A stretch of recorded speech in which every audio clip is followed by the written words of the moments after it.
पहले तो ये मानते थे, मेरे जैसे लोग जो आधुनिक शिक्षा में से पढ़कर निकले हैं, कि ये जो रामचरितमानस है या राम की कथा है, ये सब कल्पना है। और हमारे देश में ये जो वामपंथी लोग हैं ना, लेफ्टिस्ट, वो बहुत चिल्लाते हैं इसमें क्या धरा है, ये तो सब कपोल कल्पना है। लेकिन अभी उन्हीं के मालिकों ने, यूरोप और अमेरिका के बड़े वैज्ञानिकों ने, जो नासा में काम करते हैं, उन्होंने सिद्ध किया है कि ये सब सत्य है। आपको मालूम है, थोड़े दिन पहले नासा ने कुछ फोटोग्राफ्स रिलीज किए, और वो फोटोग्राफ्स भारत के भगवान श्री राम के बनाए हुए समुद्र सेतु के बारे में हैं। मेरे पास भी वो आए हैं। मेरा एक दोस्त नासा में काम करता है, उसने कहा मैं तुम्हें भी भेजता हूं। बहुत सुंदर फोटोग्राफ्स हैं, सैटेलाइट से उतारे गए हैं, कैमरे से नहीं। और उन फोटोग्राफ से पता चलता है कि आज से इतने लाख वर्ष पहले श्री राम जी ने लंका जाने के लिए पुल बनाया था। वो पुल आज भी सुरक्षित है। बस इतना ही अंतर है कि पहले वो समुद्र के ऊपर था, अब समुद्र में नीचे है। नीचे कैसे चला गया?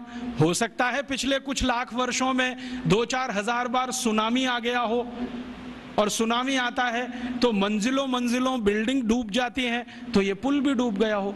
लेकिन डूबने के बाद भी वो टूटा नहीं है, सुरक्षित है। और फोटोग्राफ्स बताते हैं, और वो साफ दिख रहा है। मेरे पास दुर्भाग्य है कि एलसीडी प्रोजेक्टर नहीं आपको दिखाता, मेरे लैपटॉप में ये सभी फोटोग्राफ्स हैं। वो बताता है फोटोग्राफ्स की पत्थर है ना, उनको कीलों से जोड़ा गया है। कीले होते हैं, और कीले इस मेटल के हैं जो लाखों साल में भी पानी में रह के क्षरण नहीं हुए। कहीं कहीं पत्थर के बीच में चूना लगाया गया है, वो साफ दिखता है। सीमेंट कहीं नहीं है, क्योंकि सीमेंट था भी नहीं। तो चूने और कीले से जोड़े हुए पत्थर अभी तक सुरक्षित हैं, टूटे नहीं है। और उससे भी बड़ी बात यह है कि उस पूरे पुल पर क्रैक नहीं है, कहीं भी एक क्रैक भी नहीं है। हम सीमेंट की अच्छी से अच्छी बिल्डिंग बनाते हैं और आरसीसी का लेंटर डालते हैं, 2-4 साल में ही क्रैक्स आ जाते हैं, लेकिन उसमें कोई क्रैक भी नहीं है। और उसकी एक और बड़ी विशेषता है कि वो पुल जो है ना, जेड शेप में है पूरा। जेड बनाते ना अंग्रेजी का, ऐसे है पुल। अभी जो पुल बनते हैं वो स्ट्रेट लाइन होती है, एक सीधी रेखा में दीवार खड़ी करते हैं तो डैम बन जाता है, वही पुल जैसा हो जाता है डैम की दीवार। वो जो है ना, ऐसे बनाया गया। क्यों? शायद इसलिए कि समुद्र के पानी का प्रेशर बहुत होता हो, तो उस प्रेशर को इक्वली डिस्ट्रीब्यूट करना हो, तो ये शेप सबसे अच्छा है।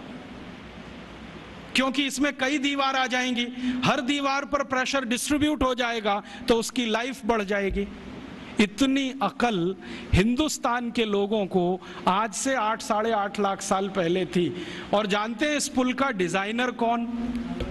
नल और नील, माने the great great construction engineer. Nal और नील दोनों ने बना दिया पुल। और अब नासा कहता है कि दुनिया को पुल बनाने की टेक्नोलॉजी शायद भारत से ही गई होगी, क्योंकि इसके पहले दुनिया में कोई पुल बना था, उसका कोई रिकॉर्ड नहीं मिलता। तो अब उस पुल पर से जाकर राम की सेना वापस आई। नल और नील और राम का एक संवाद है रघुवंशम में। नल नील कह रहे हैं कि हम पुल बना देंगे, आप परेशान मत होइए, पत्थर की मदद से बना देंगे। राम पूछ रहे हैं ये समुद्र के पानी में पत्थर तैरेंगे कैसे? उन्होंने कहा वो आपकी चिंता नहीं, हमारी है, क्योंकि हाइड्रोलिक्स हम समझते हैं, आप नहीं समझते। हाँ, वो ऐसे ही बोलते हैं। तो रघुवंशम में तो वो बराबर बात करते हैं। रामचरितमानस में तो सभी पात्र जो है ना, राम को भगवान मानते हैं, इसलिए बात ही नहीं करते। वाल्मीकि रामायण में, कंब रामायण में, रघुवंशम में सभी पात्र बराबर बात कर रहे हैं, क्योंकि वो सहयोगी है। तो वो राम को समझा रहे हैं कि इसकी चिंता आप मत करो, हम कर देंगे। राम पूछ रहे हैं तुम्हारे पास तकनीकी क्या है? तो उन्होंने कहा हम पहले नाव डुबोएंगे, पत्थर ले लेके नावों को डुबोएंगे, डूबते डूबते वो ऊपर तक आएगी, तब कंस्ट्रक्शन शुरू करेंगे। कितना दिन लगेगा? उन्होंने कहा जो लगे सो लगे, लेकिन पुल बना देंगे। तो राम जी पूछ रहे हैं कि ये पुल बनेगा तो जाएंगे तो सही, लौट के आएंगे कि नहीं? तो उन्होंने कहा आपको मैं एक गारंटी दे सकता हूं कि अपनी सेना जो जाएगी वो तो लौट के आएगी, जो रावण की सेना इस पुल पर आई तो ये डूब जाएगा। कैसे डूब जाएगा? तो वो कह रहे हैं कि हमने इसका जो हिसाब निकाला है ना पूरा, आपकी सेना में तो सब बानर हैं, हाँ, और बानर जब चलते हैं ना तो मिनिमम प्रेशर डालते हैं जमीन पर।